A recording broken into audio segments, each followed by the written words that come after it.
Assalamu alaikum. Good evening, everyone. My name is Mr. Ali on the Real Story, coming to you from the ZMC work. Apologies, I've not been around for a few weeks for one reason or another. Back on my usual Thursday slot. As always, I'd like to start off my show by sharing with you the latest COVID figures. And as you've seen from the news and from Sajid Javed's statement yesterday, the numbers are increasing once again. And if they don't halt, and if we don't continue to social distance, wear masks, sanitize, and vaccinate where we are eligible, then unfortunately we are on the cusp of a potential fourth lockdown. So in terms of where we are with Birmingham figures, we have an increase of 127 positive cases over the last week. So here in Birmingham, we have 3,302 compared to the previous week of 3,175, an increase of 4%. And the biggest age range that we have seen the increase of 6% is those people between the numbers 40 to 59, and the geography, the postcodes where we are seeing the highest increase is B70. So that is the Sutton Coldfield area. They are seeing the highest number of cases as well. And today we are going to be talking about the number of people that have died due to inconsiderate and dangerous driving on our streets. So it is the road traffic accidents, and we're going to talk about what we can do to reduce those and some of the reasons why people are speeding, maybe under the influence, and maybe driving cars that they have no experience or the power to control as well. To help me talk about that, I have someone from RCC. His name is Mumtaz, but he's also known as Monty. A warm welcome, Monty, to the ZMC TV network. How are you this evening? Good evening. Assalamu alaikum. Thank you very much. I'm very well, thank you. Good. Glad that I've got an expert to help me navigate this issue about the road traffic accidents and what we can do as individuals, as families, as police, council, as organizations like yourselves to reduce traffic mortality as well. And what we are seeing, Monty, is year on year, we are seeing more road traffic accidents in Birmingham, more people, especially young males, dying as a result as well. And that's despite a lot of road traffic calming measures, a lot of new cars being dealt with and equipped with the latest safety measures as well. So unfortunately, despite all that, the number of cases are increasing, especially in Birmingham. So just to give you an example,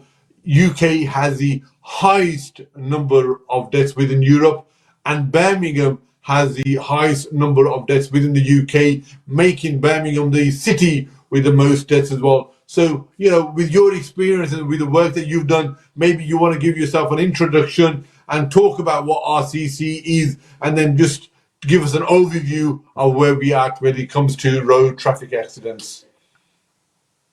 Yes, thank you for giving me an opportunity to join you and everyone tonight. Right, basically, I come with a wealth of 20 years of claims experience working in an insurance industry. I have dealt with claims from normal personal claims to commercial claims, all the way from North Scotland all the way to Southampton, wherever in UK I have dealt with claims while I was working for the company.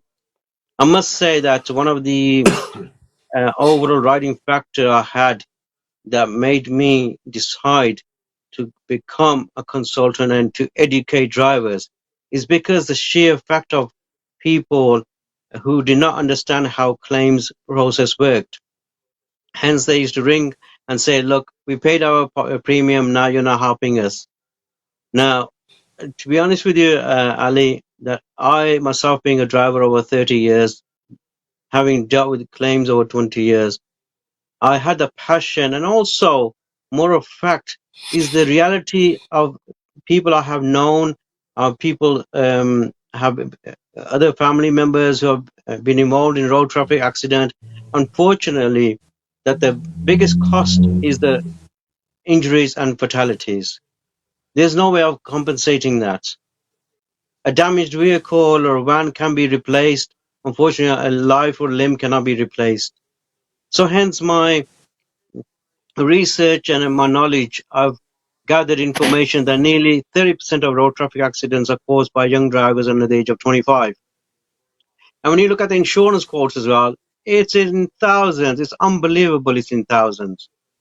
And price, okay, like I said, you may be able to afford paying thousands of pounds in premiums. But the fact is, when you injure somebody, that in a sense cannot be replaced. If somebody dies, that's going to remain in your conscious, your subconscious, regardless how much you want to forget about it, you can't. And the laws are getting tighter, things are getting tighter. The sad thing is that there's more youngsters on the road, and that's due to the age limit as well of people passing the test. And also the number of vehicles have increased fourfold as well. And what my aim is to educate all the drivers by sharing the knowledge of claims, so they understand if they are involved or not involved. At least they will know and help other friends, families who are involved in road traffic accident, and say to them, look, we know this has happened, but through this road conscious training, we have learned that this is going to be a 50-50, or this is 100%, whatever the case may be. So it's just going forward in this and making our roads safer, people safer, environmentally safer as well. Yeah, well said, Monty. And I think just for our benefit of our listeners, Monty, a third of all road traffic accidents are involving young people under the age of 24, which is just staggering as well. And we know often speed is the number one cause for people being involved in road traffic accidents and mortality. And we talked about speed cameras, we talked about speed humps and many other traffic calming measures. But it seems to be falling on deaf ears, Monty. The fines, the points, the ban, just, the high insurance premiums, the loss of life of how many people have we seen that have, caused fatal collisions, not only of pedestrians, which we had, about 7-8 weeks ago, one of my good friends, Mr. Nabi, Ghulam Nabi, who was tragically killed by a speeding motorist, but also head-on collisions with other vehicles as well. What more can we ask the council, the police, and the government to do? But at the same time, what more can we do as parents, as elder uncles, and also as young people to make sure that no more unnecessary loss of young lives are caused? For that, Brother Ali, the most important element is education. We need the youngsters, we need everyone, the families to involved, to come onto my training, be educated and understand the concept that just driving is fine. We understand, youngsters, you want to drive, you have ambition, you want to go to places, you want to be independent. No doubt we got no, we don't, we're not stopping anybody from there. What we're saying is that have respect and consideration. The society we're living in, unfortunately, the respect is deteriorating rapidly. And also there's other factors which are affecting driving. It's the influence of drugs or alcohol. Those things are not really helping. But as well as we are happy that the police and we got the CCTV and everything else, the councils are working as well to aid to reduce the road traffic accidents. But unless people are not educated to see how these things happen, how these things can go forward. Let's say, for example, somebody has a road traffic accident, they're going to pick up their phone, ring the insurer, and argue from end to end, right, to win the argument. But unfortunately, the decision will be based on not what they're saying, will be based on facts, what they're presenting, the other side is presenting, and then they'll be looked at under highway code, and also at cases where the matter has gone to court, and court cases, the overall decision. This is where I want to come in and explain and talk to people and educate them and say, look, please understand that at the end of the day, you've spent thousands of pounds on a car and insurance. Now, you don't want to ruin anybody's life or yourself, or be in prison, being fined. We don't want that. We want to be a safer and responsible people. Yeah, no, was when you mention about the educational element, I'm keen to explore a bit more. So, do you think that a lot more should be taught at schools, at colleges, or during the period when you are trying to get your driving license qualification?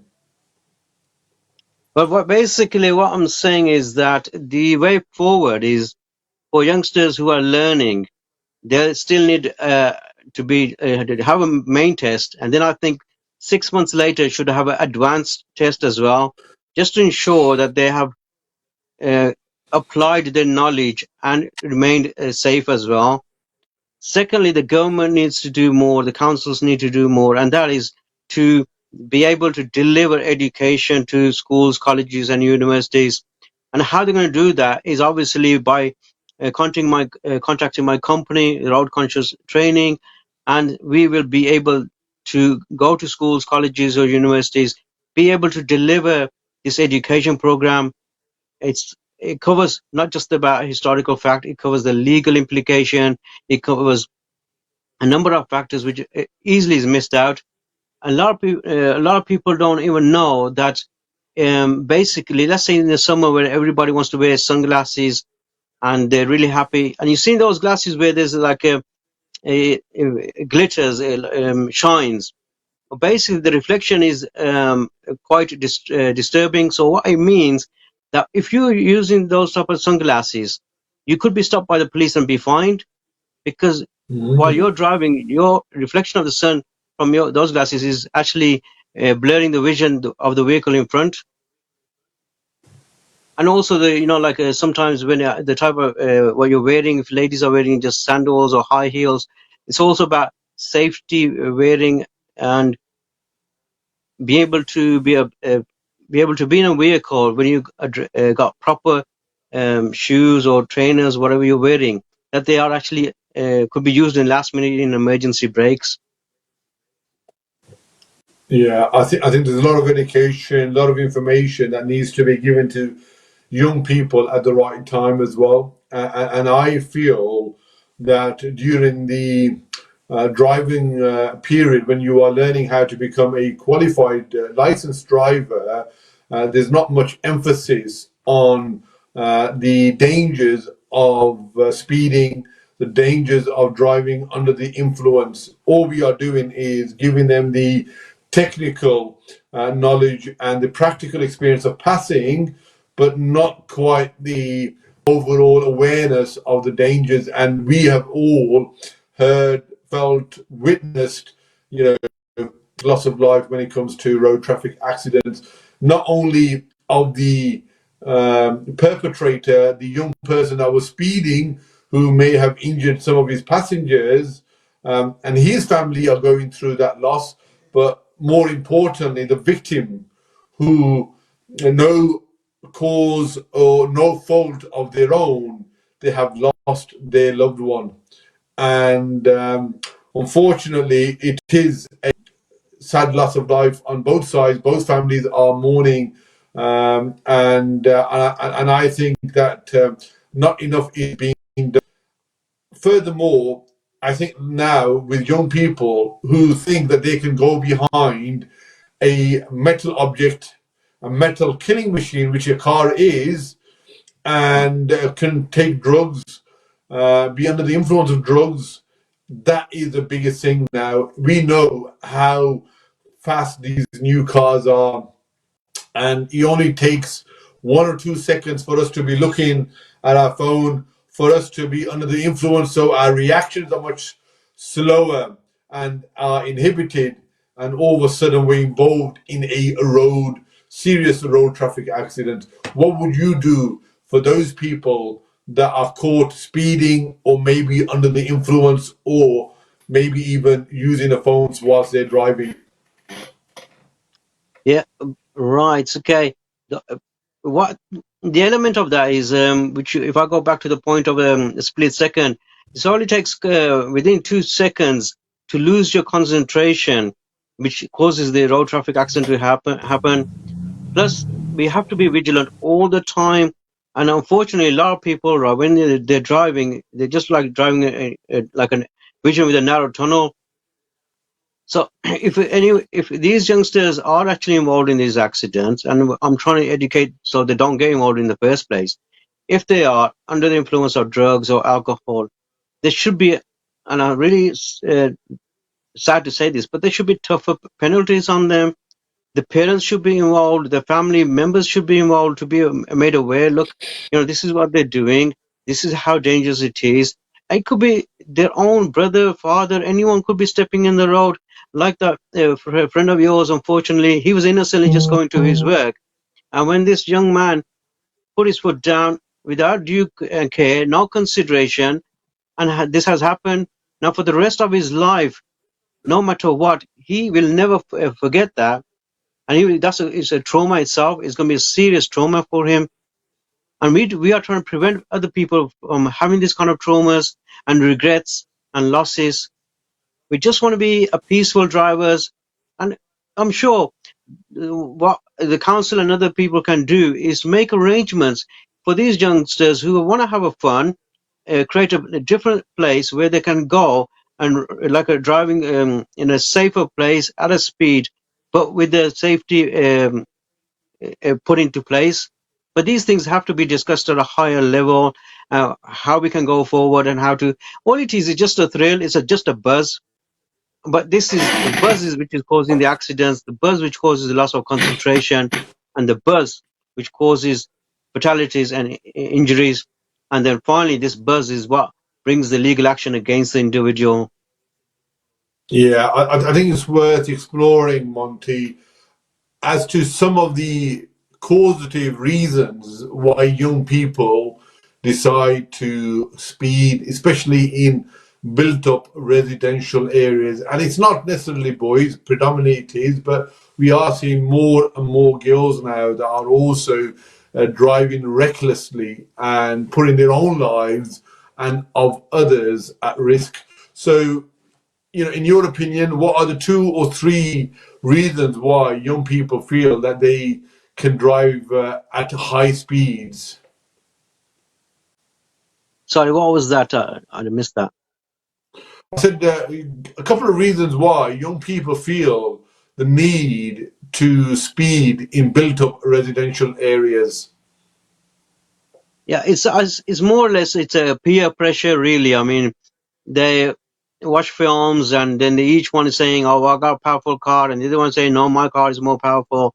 So it's just like this kind of a lot of a status kind of information being passed, and then there's Fast and Furious. challenges and so forth. So they still got this, young activity, young blood, and they want to put their foot down and say, "Okay, I am better than you are." It's like people building houses and mansions, and each one is competing to build a better mansion.